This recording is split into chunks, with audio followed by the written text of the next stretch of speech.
अस्सलाम वालेकुम स्टूडेंट्स। आवाज आ रही है आप लोगों को?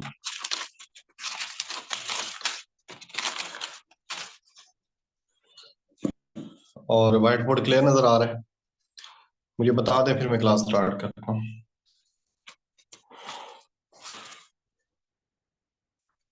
ठीक है, चलिए।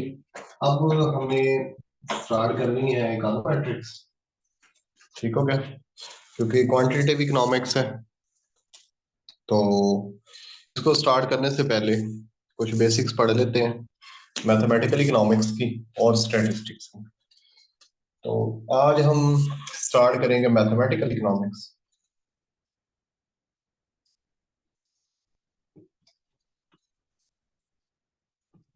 ठीक है, ये मैं आपको पढ़ा रहा हूँ अल्फा सिचियान की बुक से।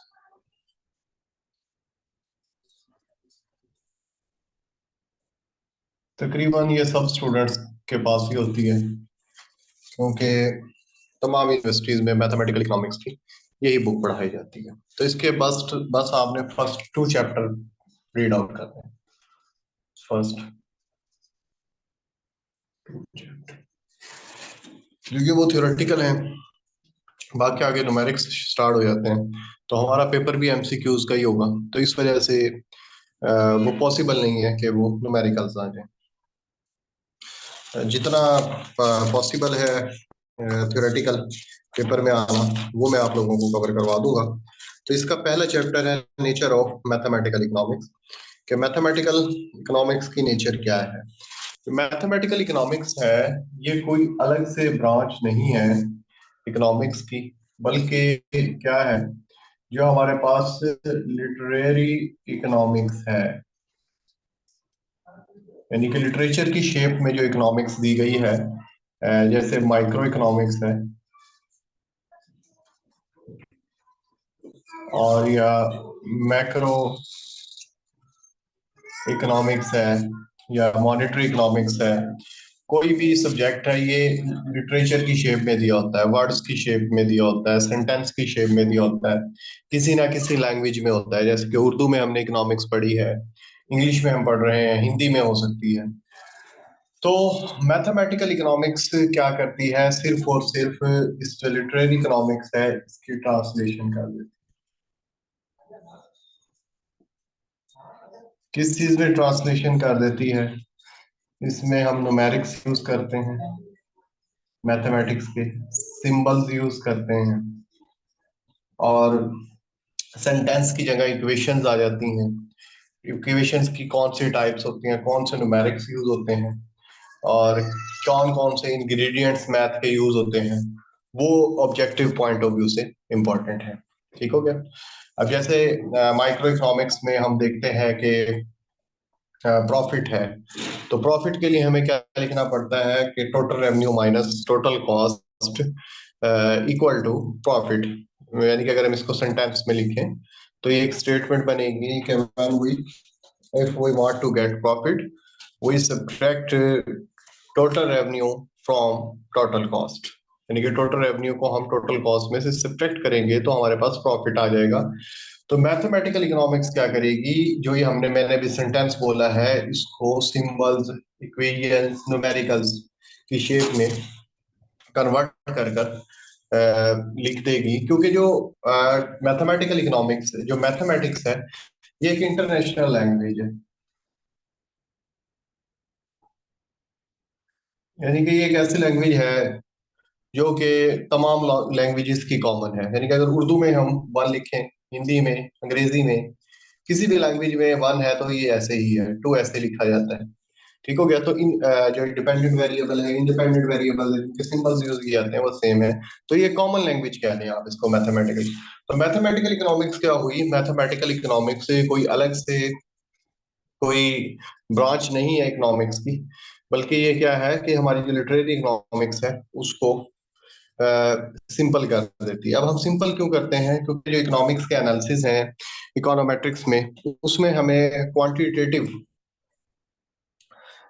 ऑब्जर्वेशन चाहिए होती है, क्वांटिटेटिव डाटा चाहिए होता है, क्योंकि क्वालिटेटिव को तो हम मेजर नहीं कर सकते। अगर क्वालिटेटिव भी हो तो उसको भी क्वांटिटेटिव में हमें कन्वर्ट करना पड़ता है। तो उस मेजरमेंट्स के लिए हमें मैथमेटिकल इकोनॉमिक्स का सहारा लेना पड़ता है। ठीक हो गया। तो पहले जो नेचर ऑफ, इसमें जो पहला बुक है, पहला चैप्टर है, उसमें दो ही पेजेस का पहला चैप्टर है। सबसे पहले तो बताया गया है कि mathematical economics versus non mathematical economics. ये मैंने आपको डिटेल से बता दिया है कि जो मैथमेटिकल इकोनॉमिक्स है उसमें लिटरेरी इकोनॉमिक्स को हमने सिर्फ और सिर्फ कन्वर्ट किया हुआ है न्यूमेरिक्स और वर्ड के अंदर। लिटरेरी इकोनॉमिक्स में हमें कोई ना कोई लैंग्वेज का सहारा लेना पड़ता है इकोनॉमिक्स को समझाने के लिए। अब मैथमेटिकल इकोनॉमिक्स के भी कुछ बेनिफिट्स हैं। उसके बेनिफिट्स ये हैं कि वो प्रिसाइज कर देता है, समझने में आसानी होती है, हमें ज्यादा मेहनत नहीं करनी पड़ती समझने के लिए। और बस ये है कि अगर आपको मैथमेटिक्स आता है तो आप इक्वेशंस देखकर या एक छोटा सा सेंटेंस देखकर बहुत बड़ी थ्योरी को आसानी के साथ समझ सकते हैं। और जो सेकंड इसका बेनिफिट है वो ये है कि हम अगर किसी थ्योरी को मेजर करना चाहें तो वर्ड्स और लिटरेरी इकोनॉमिक्स की जो मेजरमेंट है वो एक मुश्किल काम है, उसको प्रूव करना मुश्किल है। अगर ये हमारे पास न्यूमेरिक्स की शेप में हो तो उसको मेजर करना आसान होता है। इसके डिसएडवांटेज में यही आ जाता है कि कॉम्प्लिकेटेड कॉम्प्लिकेटेड हो जाता है। कॉम्प्लिकेटेड इस सेंस के अंदर अगर कोई आम शख्स है तो वो मैथमेटिकल इकोनॉमिक्स को समझ नहीं सकता, उसको सबसे पहले मैथमेटिक्स को समझना पड़ेगा, फिर उसे मैथमेटिकल इकोनॉमिक्स समझ आएगी। तो जस्ट यही लिखा हुआ है इसमें इसमें उसके बेनिफिट्स लिखे हुए हैं और इसके जो है ड्रॉबैक्स हैं वो लिखे हुए हैं, वो मैंने आपको बता दिए हैं। तो आप ये पेज में से पढ़ लें। सेकंड जो इसमें फर्स्ट चैप्टर में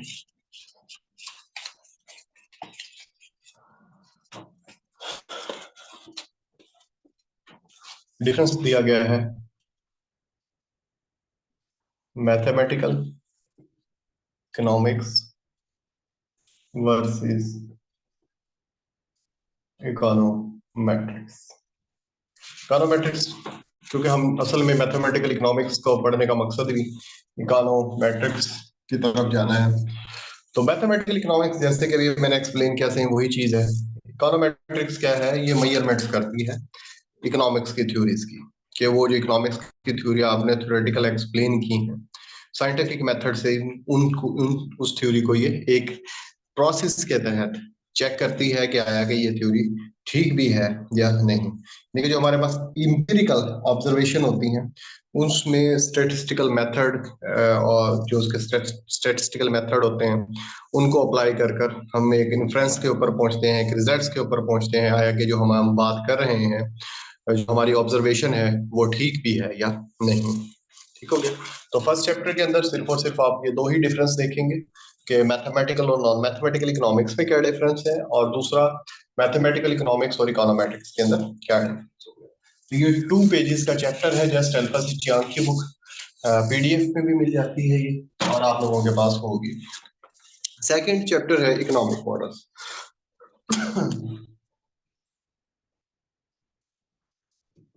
economic models, economic models in sense of mathematical economics. पहले जो हमने इकोनॉमिक मॉडल पढ़े हैं वो हमने थ्योरेटिकल पढ़े हैं, जैसे कि केन्स का मॉडल की हम बात कर लेते हैं। केन्स का मॉडल क्या कहता है कि जो आपकी एग्रीगेटेड डिमांड है वो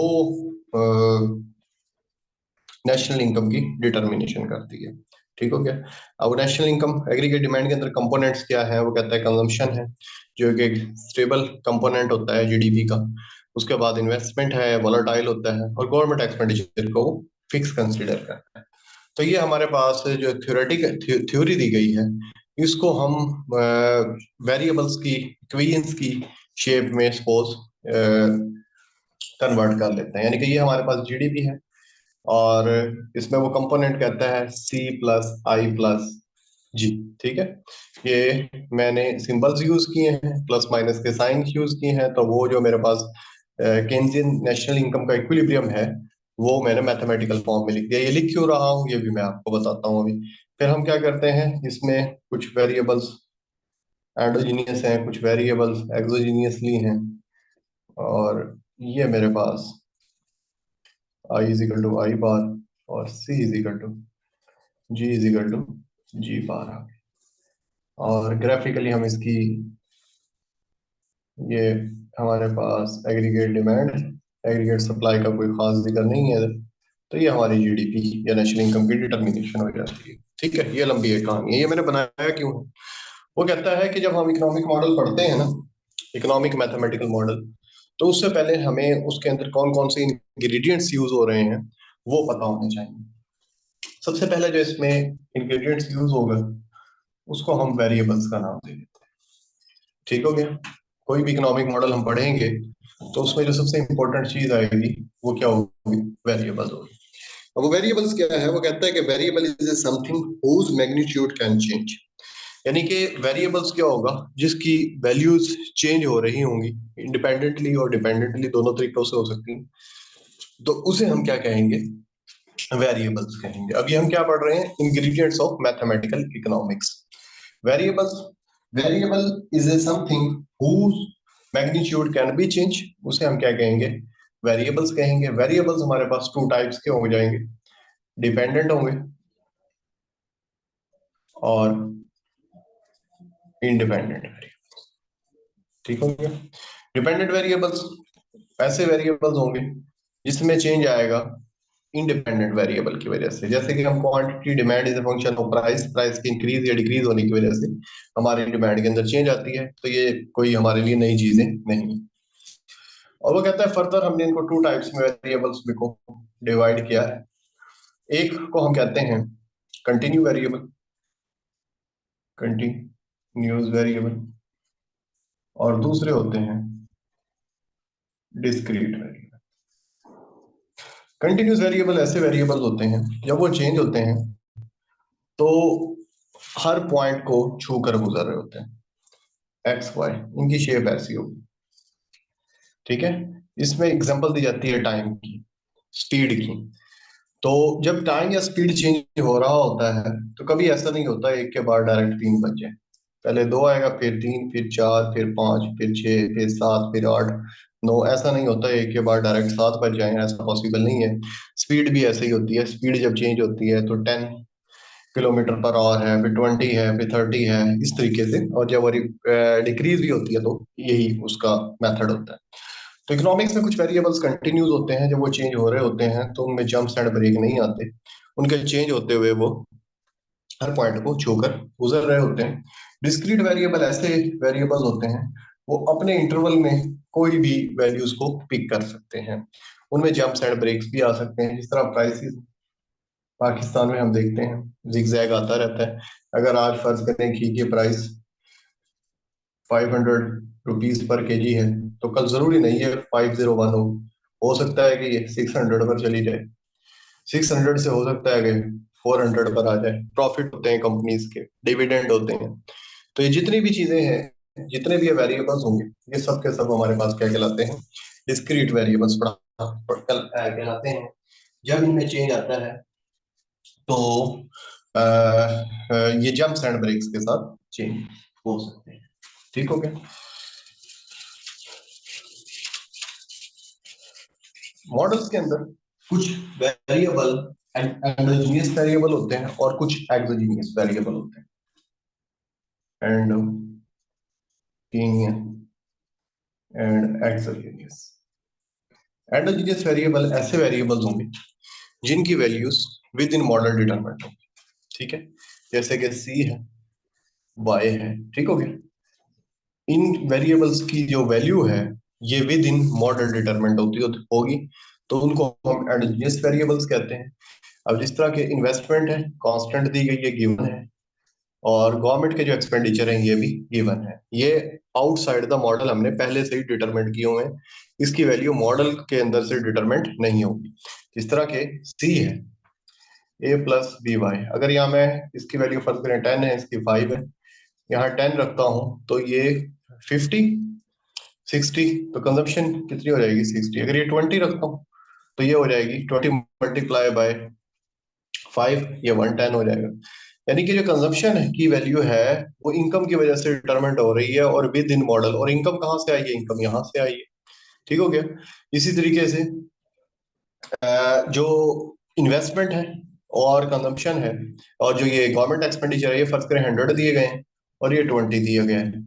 अब यहाँ वैल्यू ज्यादा हो कम हो इनको कोई फर्क नहीं पड़ रहा, क्योंकि ये तो मॉडल से हमने बाहर से वैल्यूज एज्यूम की हुई है कांस्टेंट। ऐसी वैल्यूज जो आउटसाइड द मॉडल डिटरमिनेट हो जाएं उसे हम एक्सोजिनियस वेरिएबल कह रहे होते हैं, और जो with in the model determinate हो उन्हें हम क्या कहते हैं, उन्हें हम एंडोजिनियस वेरिएबल्स कहते हैं। तो ये छोटी छोटी डेफिनेशंस हैं, ये एमसीक्यूज में आ सकती हैं। तो ये जो ये बुक मैंने आपको रेफर की है उसमें ये लिखी है। उसके बाद आ जाते हैं जी हमारे पास कांस्टेंट, पैरामीटर एंड कोएफिशिएंट। ठीक है, constant, constant is a something whose value remain same. ठीक हो गया, कोई ऐसी चीज जिसकी वैल्यूज क्या रहेगी, सेम रहेगी, वो चेंज ना हो रही हो, उसे हम क्या कहते हैं, कांस्टेंट कहते हैं। ठीक हो गया। इकोनॉमिक्स में बहुत सारी जब हम चीजों का जिक्र करते हैं, जिस तरह के शॉर्ट रन में हम बात करते हैं कॉस्ट की, तो उसमें हमें कुछ कॉस्ट फिक्स करनी पड़ती है। ठीक हो गया, तो वो हमारे पास क्या होता है, कांस्टेंट होता है। प्रोडक्शन फंक्शन में भी ऐसे ही करते हैं हम, कि फैक्ट इनपुट्स हमारे पास होते हैं, कैपिटल को हम फिक्स कर लेते हैं, और लेबर्स हमारे पास क्या होती है, वेरिएबल होती है। तो ये हमारे पास क्या हो जाती है, कांस्टेंट हो जाती है। ठीक हो गया। पैरामीटर्स क्या है, पैरामीटर्स ऐसी वैल्यूज होती हैं जो कि रियल लाइफ में तो वेरिएबल है, मगर हम मॉडल को सिंप्लीफाई करने के लिए उनको कांस्टेंट एज्यूम कर लें तो वो हमारे पास क्या कहलाएंगी, पैरामीटर्स कहलाएंगे। कोफिशिएंट ऐसा कांस्टेंट होता है जो वेरिएबल्स के साथ मल्टीप्लाई हो रहा होता है, उसे हम क्या बोलते हैं, कोफिशिएंट बोलते हैं। तो ये बहुत सारी चीजें ऐसी हैं जो आपकी नजर से गुजरी हुई हैं, और अभी मैंने स्लाइड भी खैर आपको शेयर की है, बुक भी आपके पास होगी। तो ये छोटी छोटी चीजें हैं जो कि पेपर में आ जाती हैं, 2015 में ही आई थी, उसके बाद किसी पेपर में रिपीट नहीं हुई। तो ये चीजें आप लोगों को जरूर देखनी चाहिए, इंटरव्यूज में भी पूछी जा सकती है। अच्छा, उसके बाद हम चलते हैं, अपना नेक्स्ट है इक्वेशन, नेक्स्ट टॉपिक है equations and identities. Equation and identities.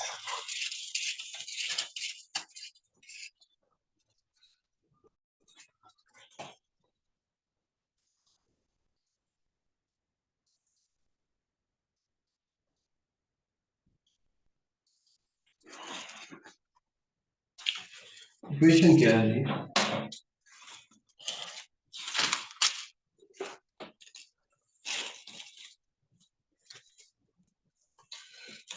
पहले हम इक्वेशन को डिफाइन कर लेते हैं। Mathematical statement setting to algebraic expression equal to each other is called equation.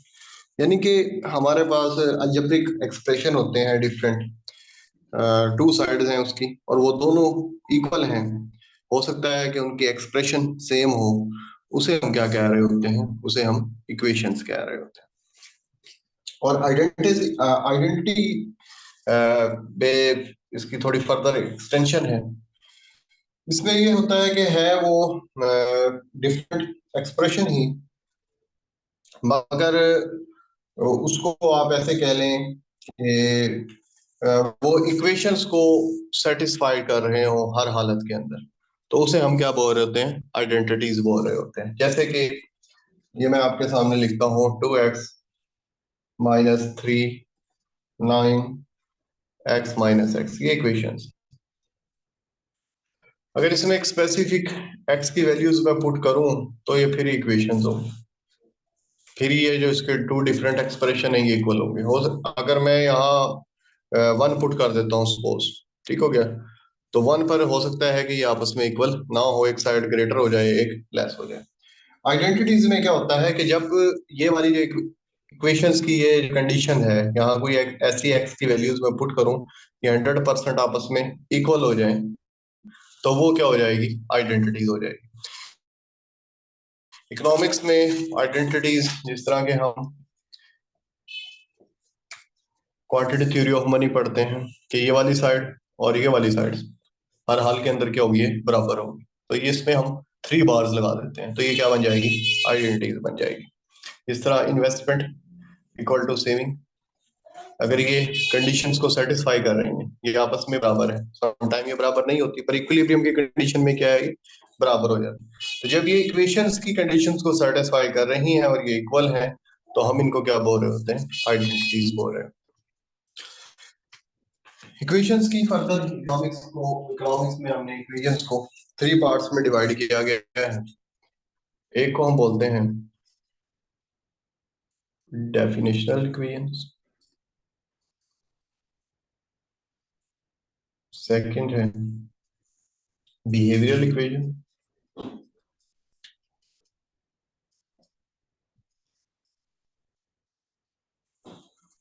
और थर्ड होती है कंडीशनल।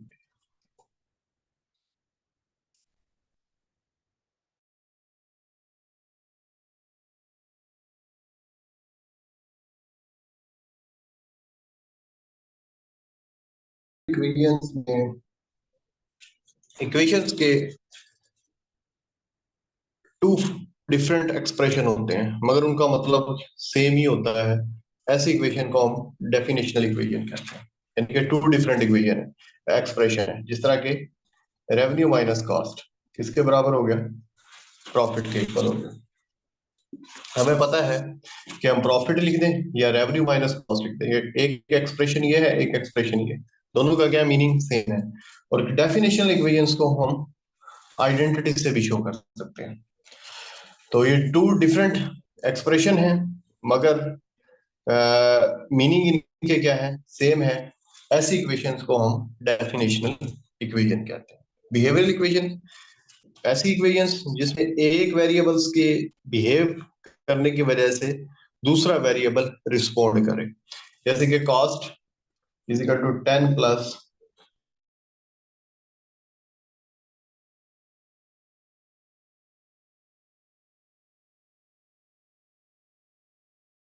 ऐसी इक्वेशंस को हम क्या कहते हैं, बिहेवियरल इक्वेशन कह देंगे, जिसमें यानी कि हम फंक्शन को डिस्कस कर रहे होते हैं। कंडीशनल इक्वेशन कंडीशनल इक्वेशंस ऐसी इक्वेशंस होती हैं जो किसी भी मार्केट क्लियर्स को शो कर रही होती हैं, जैसे कि quantity demand is equal to quantity supply, money demand is equal to money supply, saving is equal to investment. ऐसी इक्वेशंस को हम क्या कहते हैं, कंडीशनल इक्वेशंस कहते हैं। तो ये इक्वेशंस हो गई और ये इनके टाइप्स हैं। ये छोटी छोटी डेफिनेशंस हैं जो कि अल्फा सी चियांग की बुक में है, आप इनको उधर से अच्छे से देख लेंगे। फर्दर टॉपिक्स इसमें दिया गया है वो है रियल नंबर्स का। ये छठी या सातवीं बल्कि प्राइमरी से ही स्टार्ट हो जाता है रियल नंबर और odd number, even number, Cartesian product. Cartesian product का बल्कि क्वेश्चन भी आया हुआ था 2015 में, कि जो कार्टेशियन प्रोडक्ट होता है वो रिलेशन होता है या फंक्शन होता है, तो रिलेशन होता है। और कैसे आप कार्टेशियन प्रोडक्ट को, कैसे सेट्स को आप मल्टीप्लाई करते हैं और जो क्वाड्रेंट होते हैं उनके ऊपर कैसे शो करते हैं। तो ये अगर मैं पढ़ाने लग गया तो उसमें काफी हमारा टाइम वेस्ट हो सकता है। तो ये real number, rational number, fraction,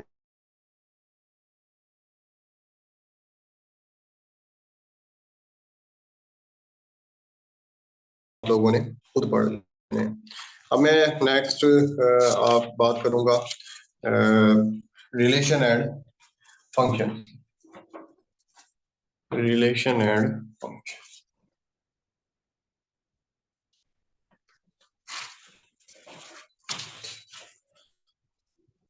comments पढ़ लेता हूँ आपके क्या कमेंट्स आए। Why taste of consumer less? Here can use example of parameter। हाँ जी, पैरामीटर्स की एग्जांपल्स ये हो जाती है कि जिस तरह के क्वांटिटी डिमांड को हम एक्सप्लेन कर रहे हैं, और उसमें सिर्फ हमने वेरिएबल्स जो लिया हुआ है वो लिया हुआ है हमने प्राइसेस को वेरिएबल्स लिया हुआ है। बाकी वेरिएबल्स तो इनकम भी है, फैशन भी है, टेस्ट भी है, ये सारी चीजें वेरिएबल्स हैं इन रियल लाइफ। बट उस मॉडल को हमने सिंप्लीफाई करने के लिए तमाम वेरिएबल्स को हमने कांस्टेंट एज्यूम कर लिया है। तो ये हमारे पास क्या बन जाएंगे, पैरामीटर्स बन जाएंगे। और जो पैरामीटर्स होते हैं उनकी वैल्यूज भी इन्हीं के ऊपर डिपेंड कर रही होती है, जो चीजें हमने एज्यूम कांस्टेंट एज्यूम की होती हैं। नेक्स्ट है जी हमारे पास relation and function. Relation and function, relation and function में ये होता है कि हमारे पास दो टाइप्स के वेरिएबल हैं। एक को हम y कहते हैं, एक को हम क्या कहते हैं, x कहते हैं। इसी तरह y एंड x, ठीक है। फंक्शन क्या होगा कि हमारे पास वन वेरिएबल या more than one variable, one variable या मोर देन वन वेरिएबल के अगेंस्ट सिर्फ और सिर्फ x की एक वैल्यूज आए तो उसे हम फंक्शन कहते हैं। जैसे कि ये है x1 और ये क्या है y1, एक x है उसके अगेंस्ट y की सिर्फ और सिर्फ एक वैल्यू है। ऐसे भी हो सकता है x2 के अगेंस्ट भी क्या है y1 है, x3 है उसके अगेंस्ट भी y1 ही है। तो जब एक डिपेंडेंट के अगेंस्ट एक या एक से ज्यादा इंडिपेंडेंट वेरिएबल्स हो तो उन्हें हम क्या कहते हैं, फंक्शन कहते हैं। ठीक हो गया। रिलेशन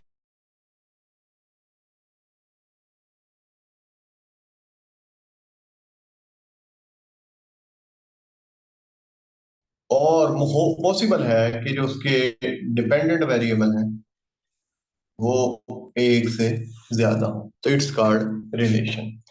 जैसे कि सर्कल है मेरे पास, सपोज ये मैंने एक्स की वैल्यू ली है, इसके अगेंस्ट वाई वन भी है और क्या है वाई टू भी है, तो ये क्या कहलाएगा, रिलेशन कहलाएगा। और ये प्रॉफिट का फंक्शन है। इधर क्या है, या ये क्वाड्रिक ले लेता हूँ, इधर मैं लाइन ड्रॉ करता हूँ, ये x1 है और ये x2 है और ये क्या है y1 है।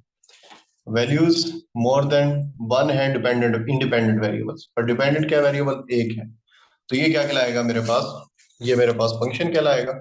और इसका ऑपोजिट केस हो गया तो वो मेरे पास क्या कहलाएगा, रिलेशन कहलाएगा। अच्छा, अब फंक्शंस की फर्दर टाइप्स भी होती हैं। एक को हम एक्सप्लिसिट फंक्शन कहते हैं, एक हमारे पास इम्प्लिसिट फंक्शन होता है। एक्सप्लिसिट फंक्शन और इम्प्लिसिट फंक्शन। एक्सप्लिसिट फंक्शन ये है, y is the function of x। आप उसमें डिस्क्रिमिनेट कर सकते हैं कि कौन सा वेरिएबल डिपेंडेंट है और कौन सा वेरिएबल इंडिपेंडेंट है। It's called explicit function. X square plus y का square is equal to 10, suppose ये सर्कल का ग्राफ।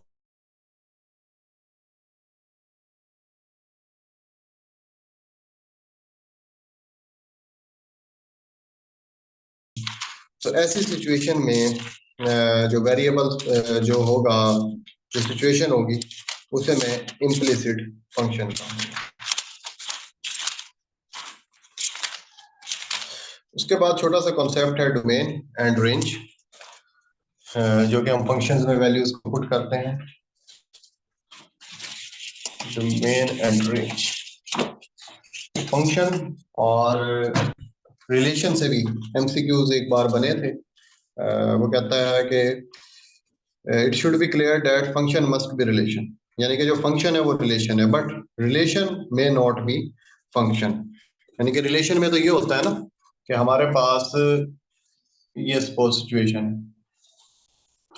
ये एक्स है, इसके अगेंस्ट बहुत सारे डिपेंडेंट वेरिएबल्स। ठीक है, ये रिलेशन बन गया, ये फंक्शन नहीं हो सकता। हाँ, ये एक एक्स के अगेंस्ट ये फंक्शन भी है और ये क्या है, रिलेशन भी। फंक्शन रिलेशन हो सकता है पर रिलेशन फंक्शन नहीं हो सकता। Domain and range. Domain and range का मतलब ये है कि डोमेन एंड रेंज, डोमेन्स के आप एक्स की जो आपके पास सेट दिया गया है, कोई भी वैल्यू, कोई भी सेट दिया गया है पॉसिबल वैल्यूज का, उसमें से आप कोई भी इंडिपेंडेंट वेरिएबल्स की वैल्यू को चूज कर सकें, उसे हम क्या कहते हैं, डोमेन कहते हैं। जिस तरह suppose c is equal to 10 plus 2x, x मैं कहता हूं 1 से लेकर 10 तक, तो इट्स कार्ड, ये मेरी क्या है, डोमेन है, कि मैं इंडिपेंडेंट वेरिएबल्स की ये वैल्यूज को चूज कर सकता हूँ। और ये वैल्यूज चूज करने के बाद 1 अगर मैं चूज करूं तो 1 से क्या आ रहा है, 12। अगर 10 चूज करूं तो फिर क्या आ रहा है, 30 आ रहा है। तो ये जो मिनिमम और मैक्सिमम वैल्यू आ रही है मेरे पास 12 और 30, जो पॉसिबल आउटकम है डिपेंडेंट वेरिएबल्स का, इसको मैं क्या बोल रहा हूँ, रेंज बोल रहा हूँ। अब आ जाते हैं फंक्शन और इसके टाइप्स। जब मैं माइक्रो इकोनॉमिक्स पढ़ा रहा था तो मैं फंक्शंस आप लोगों को साथ साथ पढ़ाता रहा हूँ। तो आज इन फंक्शंस को मैं एक बार रिपीट कर देता हूँ। चलिए, आज मैथमेटिकल इकोनॉमिक्स का ही हमारा एक लेक्चर हो जाएगा। कल से इंशाल्लाह स्टैटिस्टिक्स स्टार्ट करेंगे। स्टैटिस्टिक्स के भी 3 या 4 कोशिश करूंगा इसी हफ्ते स्टैटिस्टिक्स भी खत्म करवा दूं, फिर हम इकोनोमेट्रिक्स की तरफ चलेंगे, क्योंकि थोड़ी बेस बन जाएगी मैथमेटिक्स की, कुछ चीजों का पता चल जाएगा, तो वो फिर हमें इकोनोमेट्रिक्स में प्रॉब्लम्स नहीं होगी। तो इकोनोमेट्रिक्स को भी हमने एमसीक्यूज पॉइंट ऑफ व्यू से ही पढ़ना है। हाँ जी। फिर बाद में अगर आपके कोई इश्यूज होंगे जब आप सिलेक्ट होंगे,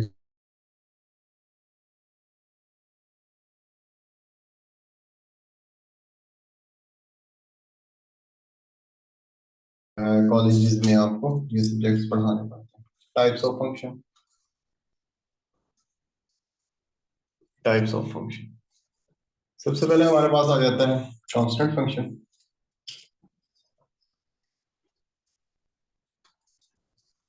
कांस्टेंट फंक्शन ऐसा फंक्शन होता है जिसमें इंडिपेंडेंट वेरिएबल होता ही नहीं है, सिर्फ और सिर्फ डिपेंडेंट वेरिएबल्स होता है। ठीक हो गया। जिस तरह y is equal to 5, independent variables क्या है, इधर मिस है। तो ऐसे फंक्शन को हम क्या कहते हैं,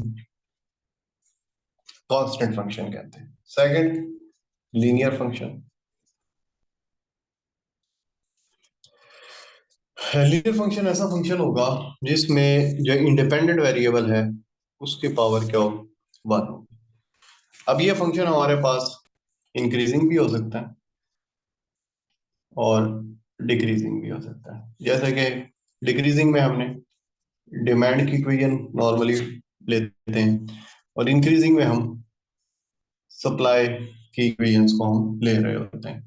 वैसे तो डिमांड एंड सप्लाई भी नॉन लीनियर हो सकते हैं, बट यहाँ पर मैं अगर मैं कह रहा हूँ कि अगर आपके पास Q D is equal to a minus b P, यहाँ पर जो पैरामीटर्स हैं, ऑफिशिएंट्स हैं, उनकी वैल्यू भी 1 है और वेरिएबल्स की भी वैल्यू 1 है, तो इट मीन्स ये हमारे पास क्या होगा, लेस देन 3 मिनट्स, 4 मिनट्स। ठीक है, तो ये हमारे पास लीनियर फंक्शन होगा। इसकी मैं डिमांड एंड सप्लाई की मैंने एग्जांपल दी है। जैसे जैसे आप इकोनॉमिक्स पढ़ेंगे माइक्रो मैक्रो, तो आप ये भी ज़हन में रखेंगे कि कांस्टेंट फंक्शन है, लीनियर फंक्शन है। इस तरह कंजप्शन को आप, सेविंग को लीनियर फंक्शन आप ले सकते हैं। थर्ड आपके पास आ जाता है quadratic function.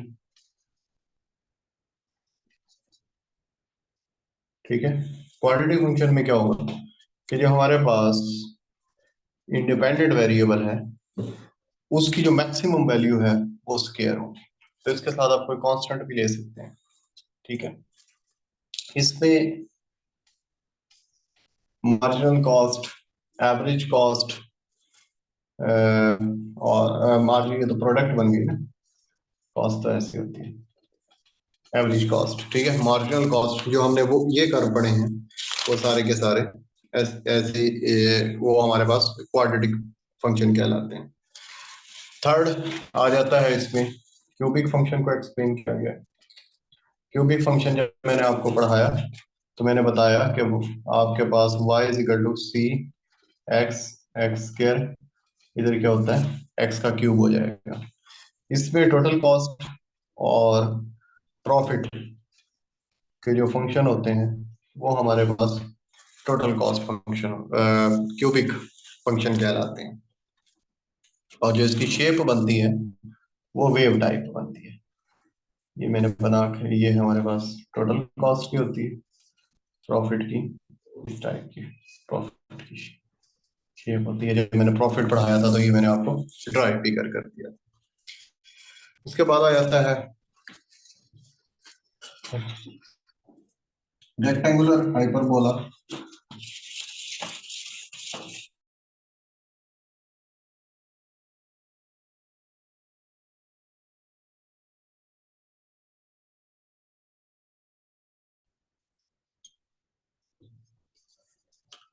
Rectangular hyperbolic,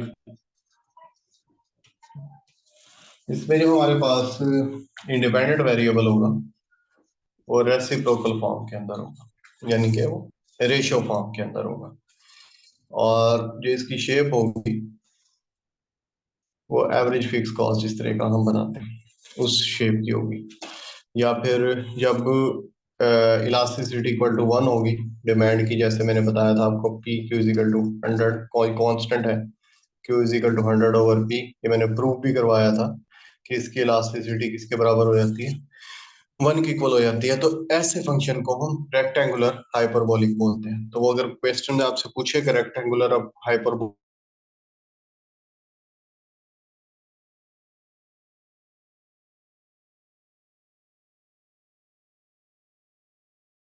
next हमारे पास है एक्सपोनेंशियल फंक्शन।